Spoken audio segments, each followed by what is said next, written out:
Hey there! So you're probably wondering what's going on with Marduk and why there isn't a test drive video. That is because I did do some test driving, but some of the wet weather we've been having got into the wood, and frankly, the screws didn't stay in, so this wheel pretty much bent and fell off. So I'm going to be cutting some more like 2x4s and putting them on the inside to act as like a secondary, hopefully drier, support post, so the screws will actually hold on to something. And this elbow right here on the left arm, the internal wire snapped, so I had to replace it. Here's what's left of the wire. You can see it's all frayed and yucky. So I've also been rolling back the arm system to the 2-point hinge design instead of the 1-point hinge design, so it is more like Judd McStud over there than something original, just because it's a lot easier to work with.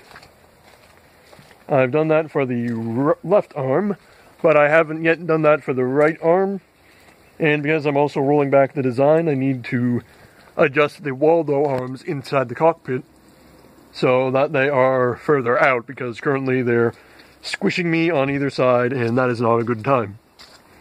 I would open the cockpit, but you know, need one hand to hold the camera.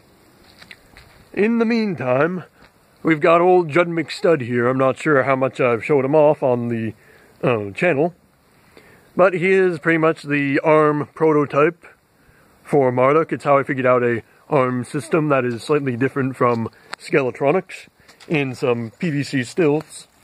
That's just like PVCs and bungees to hold it in place.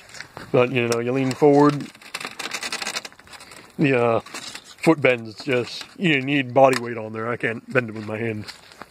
And it has the same arm system, so you know, you move the Waldo and the outer arm moves.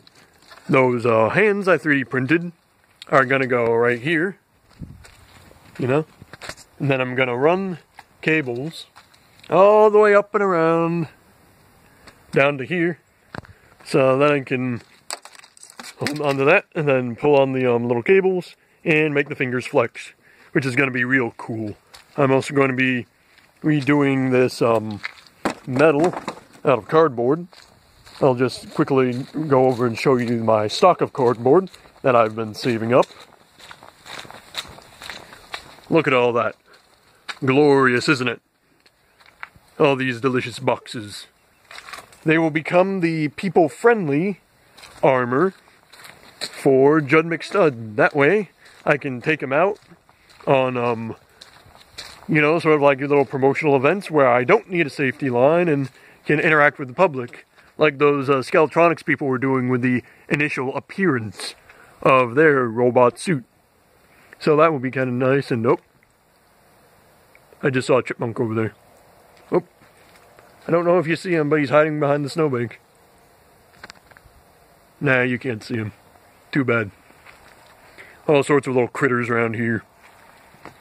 So, this is made out of like aluminum roof flashing that you use in roof repair and pop rivets. Similar materials as Marduk. But you know, because it's metal, it's got sharp edges. So it's not people friendly, and I could, you know, put some duct tape on the edges, but that doesn't really look nice, and it doesn't last long. You can see when I attempted it with this leg and how long it's lasted. Well, about 2 years, so I guess it's not too bad, but you know, it starts to flake off and does look kind of battle damaged, but you know, I prefer something a little more safe. And the only thing I really need to do for Judd McStud is adjust the tension on his elbows so that they bend properly. And that's really the only fix. I don't know, I might end up also replacing his head with something cardboard. Preferably not. I mean, it's way up out of the way and it's covered with black tape, so it should be good. So I'll come up with a more neat looking design for Judd McStud. And I don't know about a chest piece, because the way like city ordinances work in the major city around here, you're not allowed to wear like masks and stuff, probably to help deter crime or whatever. So probably not a chest piece, but maybe some sort of setup where I have like a pair of fake legs right here. So it looks like I'm walking in a suit, like one of those Avatar utility suit thingamajigs at Disneyland or Disney World. At that Avatar exhibit thing that they came up with.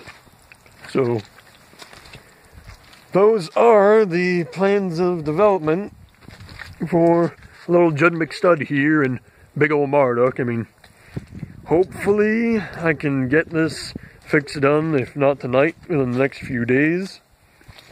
So I can maybe get some test runs in, because lo and behold, it's 6 o'clock and look how bright it is. Thank goodness for daylight savings time. Hopefully I can get some good test runs in and maybe even record it at night, you know, after my work. That would be pretty neat. And the way the fix was, with making it tilt further back, it actually did help quite a bit, because now there's enough traction on the or enough weight on the back wheels that they can give enough traction for it to drive around. It's just that darn left wheel. I think it's because during the winter and stuff, I had it uncovered when I was working on it, so all the water got in there. So I might even need to recut this bottom board right here, something a little better. But yeah, it's a fairly easy fix. I just gotta hope that it doesn't fall over on my big dumb head. If you enjoy my content, you can be sure to get more of it by liking and subscribing. So I guess I will see you in the next video. Bye-bye.